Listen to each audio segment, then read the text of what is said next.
20 টাকা, 100 টাকা, 500 টাকা ও 1000 টাকার নোটের ডিজাইন পরিবর্তনের সিদ্ধান্ত নিয়েছে সরকার।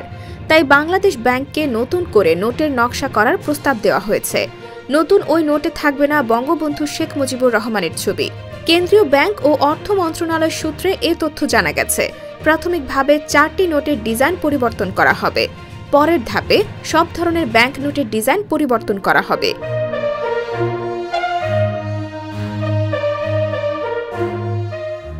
ইতিমধ্যে নতুন নোটের জন্য নির্দিষ্ট নকশার প্রস্তাব পাঠাতে বাংলাদেশ ব্যাংককে চিঠি দিয়েছে অর্থ মন্ত্রণালয়। গত 29 সেপ্টেম্বর অর্থ বিভাগের ট্রেজারি ও ঋণ ব্যবস্থাপনা অনুবিভাগের উপসচিব এলিস শারমিন স্বাক্ষরিত চিঠিটি পাঠানো হয়। চিঠিতে নতুন মুদ্রার নকশা পরিবর্তনের তত্ত্বাবধানকারী বাংলাদেশ ব্যাংকের মুদ্রা ও ডিজাইন অ্যাডভাইজরি কমিটির সুপারিশ চাওয়া হয়েছে।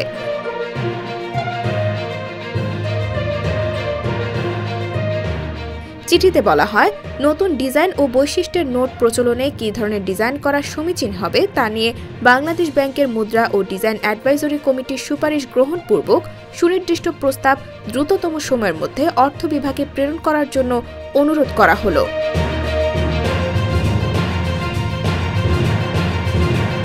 এছাড়া পরিবর্তিত প্রেক্ষাপটে আগের অনুমোদিত পরিবর্তন বাস্তবায়ন স্থগিত করা হয়েছে বলে চিঠিতে উল্লেখ করা হয়েছে।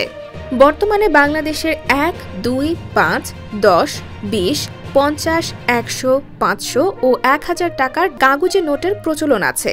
এর মধ্যে 2 টাকা থেকে শুরু করে 1000 টাকা পর্যন্ত সব কাগজে নোটে শেখ মুজিবুর রহমানের ছবি আছে। কোনো কোনো নোটের দুপাশে শেখ মুজিবুরের ছবি রয়েছে। এছাড়া ধাতব মুদ্রাগুলোতেও তার ছবি আছে।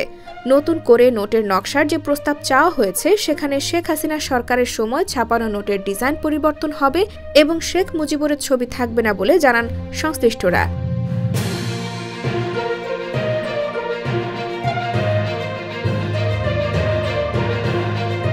অর্থ মন্ত্রণালয়ের সংশ্লিষ্ট কর্মকর্তারা জানান, সরকার ব্যাংক নোটে শেখ মুজিবের ছবি রাখতে চাইলে নতুন ডিজাইনের নোট ছাপানোর কোনো প্রয়োজন হতো না।